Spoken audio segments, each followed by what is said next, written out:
Hello all the students of class 12th। यहाँ पर हम इंग्लिश की बात करेंगे, इंग्लिश लिटरेचर की बात करेंगे। और आप जानते हैं आपकी इंग्लिश लिटरेचर में दो बुक्स हैं, एक है फ्लेमिंगो और एक है विस्टास। फ्लेमिंगो में आपके अराउंड 6 चैप्टर्स हैं, and then in Vistas also there is a same chapter. And here we are talking about, यहाँ पे एक और फ्लेमिंगो में एक और सेक्शन है, दैट इज पोएट्री सेक्शन। और आपके पास 5 पोएम्स हैं, 4 poems you have to study that. Okay, now we are going to study. और यहाँ आप याद रखना कि if you want to get respectable marks in English, if you want to get 100 or between 100 and 95, then you will have to understand English. आपको अपनी English जो आप लिख रहे हैं उस इंग्लिश को आपको फील करना पड़ेगा। whenever you feel English, you write better. That's why you have to feel English, and after that you have to write. If you have to write for exams, then you will have to practice writing for yourself. If you're writing for yourself, you will find that it is going better. Okay, now I'm talking about, यहाँ पे मैं बात करता हूँ सबसे पहले flamingo के poetry section की बात करता हूँ। आप एक बात ध्यान रखें, पोइट्री को आप प्लेन वर्ड्स में नहीं लिख सकते। अगर किसी ने प्लेन वर्ड में पोइट्री को लिखा है तो उसकी पोइट्री ज्यादा फेमस नहीं है। आपके 12th क्लास में जितने राइटर्स, जितने पोइट्स की पोइट्री ली गई है, they are very important one, they are the prominent figures in English literature. That's why they have been picked in your 12th class. Okay, now here I'm talking about the first poem of your 12th class, and that is My Mother at 66, composed by कमला दास। कमला दास ने ये जो poem लिखी है बहुत छोटी सी poem है, unrhymed है, अनमीट्रिक poem है। इसमें कोई भी जो है इसमें राइमिंग स्कीम नहीं है, कोई भी राइमिंग पैटर्न नहीं है इसके अंदर, और ना ही इसको किसी मीटर में लिखा गया है, तो अनराइम्ड अनमीटर में लिखा हुआ है। And that's why and the my mother eight 66। और मैं इसमें शुरू करूं कि कहती है, सबसे पहले सिमिली क्या होता है। आप इस पोएम को जब समझेंगे तो आपको सबसे पहले पता होना चाहिए सिमिली क्या होता है। सिमिली का मतलब होता है कि जब आप कंपैरिजन करते हैं दो डिफरेंट चीजों में, दैट इज कॉल्ड सिमिली। यहाँ पे कोई चीज एक बेस ऑफ सिमिलैरिटी होना चाहिए, बेस ऑफ कंपैरिजन होना चाहिए, that is a similar thing between the two. And here I am talking about, कहती है एक बेटी है जिसका नाम कमला दास है, या वो यहाँ पे नैरेटर है, स्पीकर है, और उसकी माँ अपनी माँ के बारे में बताती है। एक बूढ़ी होती हुई माँ, कमजोर होती हुई माँ, बीमार होती हुई माँ, और वो माँ जिसमें डर है कहीं वो उसकी माँ उसे छोड़ कर ना चली जाए। Everybody feels this pain. Everybody feels this pain, and this is ultimate pain for everyone.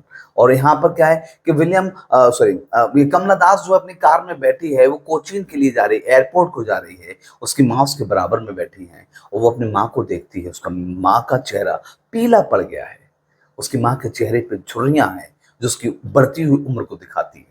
उसकी माँ के चेहरे पे पीलापन ये दिखाता है कि वो कमजोर है, उसकी जो है हाफ डोज्ड है, वो हाफ स्लीपी है, वो, और उसके चेहरे पर उसकी आने वाली मौत के साइन बड़े साफ साफ नजर आते हैं। It is Kamala Das mother.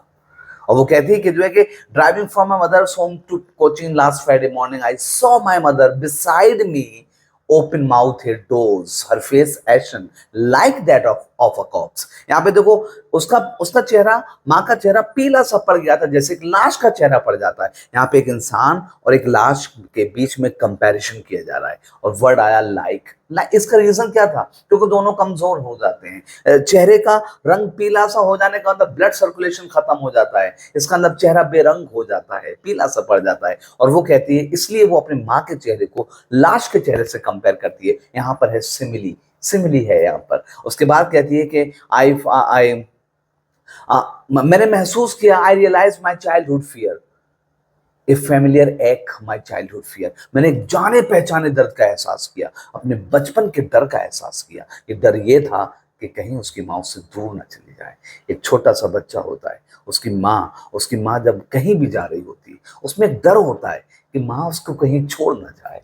और वो डर आज बड़ा क्लियर नजर आ रहा है। एवरीबडी, मैं और हर कोई जिसने अपनी माँ को खोया होगा, would be realizing, would be living this poem। इस पोएम को जिएगा, इस पोएम को फील करेगा।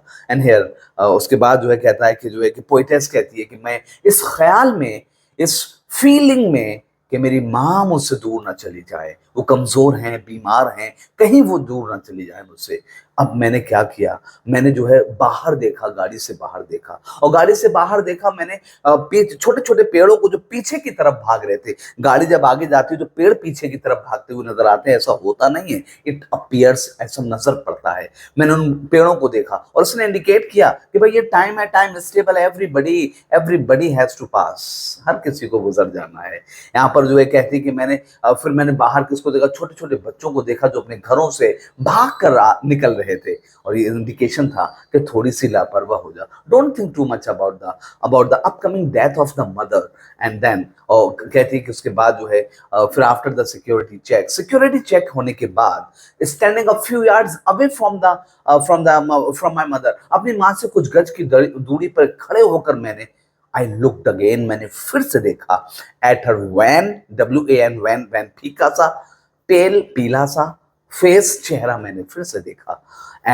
और वो मुझे कैसा नजर आया, like the late winter's moon, एक जाती हुई सर्दी के चांद की तरह। अब इसका ये अमावस्या का चांद होता है। देखो उसने अपनी माँ के चेहरे को कंपेयर किया तो सिमिली है, लाइक वर्ड आया है, लेकिन यहाँ पे सिमिली का स्टाइल देखिए, उसने अपनी माँ के चेहरे को कंपेयर किया है। It is a love, it is a dedication for her mother, कि उसने अपनी माँ के चेहरे को कंपेयर किया, उसकी माँ का चेहरा। ये पोएटिक स्टाइल होता है किसी भी लेडी के चेहरे को कंपेयर करना चांद के साथ, लेकिन उसने अपनी माँ के चेहरे को चांद से तब कंपेयर किया है जब उसमें कोई भी अट्रैक्शन नहीं है, वो रिजिड है, वो अट्रैक्शन लेस हो गया है, लेकिन वो अपनी माँ के चेहरे को कंपेयर करती है किससे, चांद से कंपेयर करती है, दो इट वाज अमावस्या चांद, राइट। उसके बाद कहती है कि standing a few yards away from my mother, I looked again at her wan and pale face and realized the same pain. मैंने उसी दर्द को मैंने महसूस किया, but I smiled, लेकिन मैंने स्माइल किया, smile and smile and smile, मैंने बहुत बार स्माइल किया। पता है क्यों?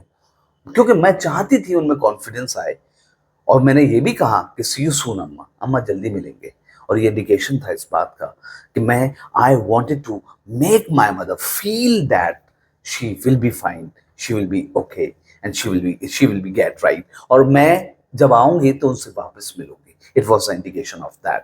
एंड हेयर उसके बाद जो है कह दो, उसमें क्वेश्चन आया, आपने पूरी पोएम को पढ़ा, क्या है इसमें? सिर्फ दर्द है, तकलीफ है एक बेटी की अपनी माँ के लिए, माँ की बढ़ती हुई उम्र, माँ की कमजोरी, माँ की बीमारी, माँ कहीं उससे दूर ना चली जाए, माँ कहीं मर ना जाए, इस बात का इसमें दर्द है, और इस दर्द को उसने इस तरीके से डिस्क्राइब किया है।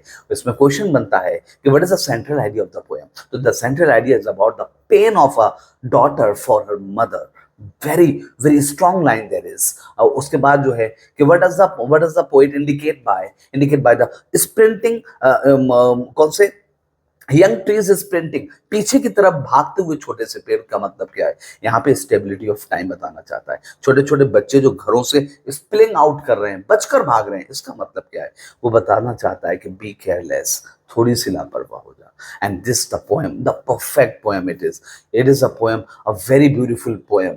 आप डेडिकेट करें अपनी माँ को, डेडिकेट करें। Exam is a different thing, getting marks in the exam is a different thing, but do you have, literature का मतलब होता है आपके अंदर का जो एक इंसान है ना, उसे और डिवेलप करना। ये ह्यूमैनिटी को डेवलप करता है, इंसानियत को डेवलप करता है। So you have to read this poem, you have to read, you have to write, you have to feel this poem, and you have to dedicate this poem to your mother. Thank you everyone.